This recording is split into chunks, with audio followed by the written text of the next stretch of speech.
Good afternoon. I'm Mike Thomas, current president of HKAR, and I'm joined today with Pam Featherstone, which is our current president of KYR.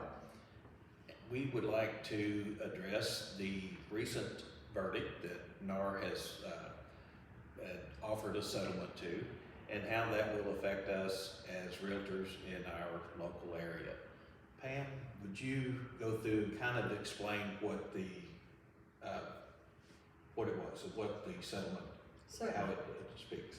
The proposed settlement that has come down that the court still needs to address changes a couple of things for us, but we're going to be fine with all of these changes. One of them means that we are going to have to, as a realtor, make sure that whenever we are working with a buyer, we get a buyer-broker agreement that's actually signed by the broker, so that they understand how we are working, how we are compensated through them, how the process will go, and how we will represent them. I think this is very important to know because so many of the buyers and sellers do not understand how we get paid and the fact that we are not on a regular salary. So this will help explain that. And the buyer-broker agreement will also give them an understanding to know that we will probably be working for them for X amount of money that we will ask them to pay. If the seller is willing to pay that amount, then the buyer would not have to pay anything on their part. If the seller pays something less than that, then the buyer may have to make up that difference. Each of these will be explained to the buyer through the buyer-broker agreement that will be arranged. At this time, the State Association has been working on getting this form put together. Now they are working even diligently to make sure that it's completed in a timely manner so that it will be something that you can use. In the meantime, if you do not have one through your brokerage, I would suggest that you may want to look at putting something together so that even as this is being proposed, it gives the agent something to look at and understand and work with and get used to the verbiage in that to be able to use that. That explains it pretty well, but one of the things that I think that we should do is don't panic. Things are going to be okay. We'll roll on with this, and it's very fluid. There's a lot going on.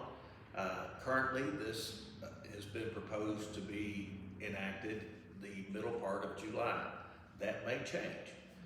We'll certainly have the form from the state before then, and the things that I've found through watching different videos and things with President Kevin Sears and a few others. Lee Brown addressed this wonderfully. If you have time to look up her video, I think you'll get a lot from that. The main thing is you can't put what you're offering in commissions in our MLS or any other MLS. You can, however, put your offer of compensation to the buyer's agent on your own website. That is perfectly legal, and that has not been taken away from us.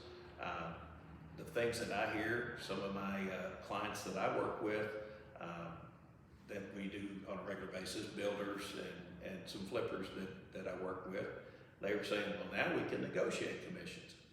You always could negotiate commissions. You all know that, and hopefully your sellers know that as well. So when you're working with your sellers, please discuss this.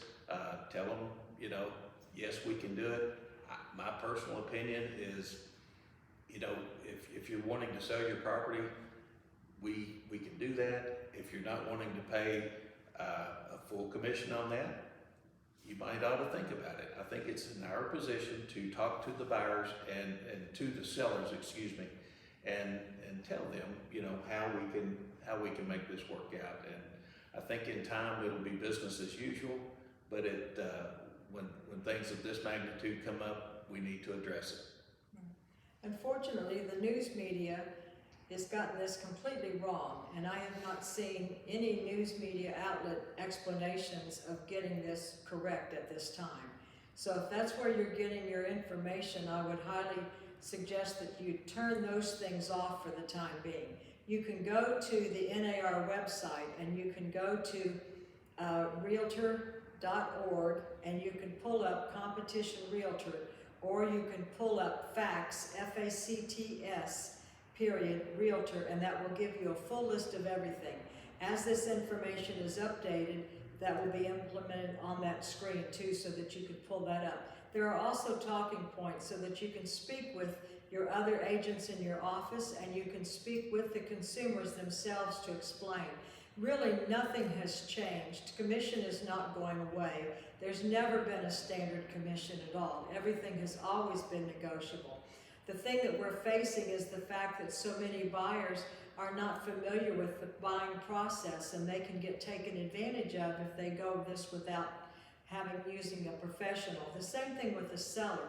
There are so many pitfalls out there that your house can get tied up without using a professional, that then you lose out on the time, and your home does not close. So there are professional people in all aspects of this, including your appraisals and your home inspectors and your title companies and the closing title people themselves.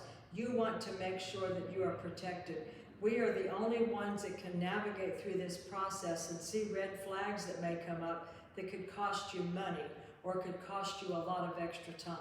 So don't forget that everything's going to be okay. We're in this together. Take a nice deep breath and follow the facts. Well said, Pam. The main thing is we want you to know that we at HKAR are here for you. Yes. The state's here for you. Absolutely. We're not in this alone, and I think if not ever before, this is the time to work together and respect one another and carry on with business as usual. Right. With that being said, I'd like to thank you, Pam, for being here. If you have any questions, you can reach us here at the board, and or call me personally, it's fine. Hope everything goes well for you. Have a good day.